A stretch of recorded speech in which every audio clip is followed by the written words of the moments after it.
I ordered some eyebrow waxing sticks. I didn't realize, I know it said 1,200, but oh my gosh, there are a lot of these. These are gonna last for a very, very long time. So far I've noticed what I like is the angle, because it's going to make it really easy for doing, you know, my eyebrows and doing, you know, close to the eyebrow, but like, you know, right underneath because of that. And then sometimes I actually use this as well, the back end of it.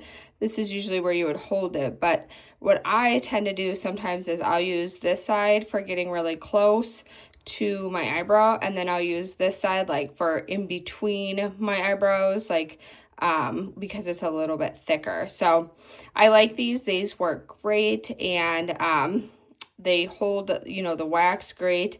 I'll dip it in, and then I'll kind of edge off the drip so it's not too much. Overall though, these are my #1 pick for doing my eyebrows for waxing them.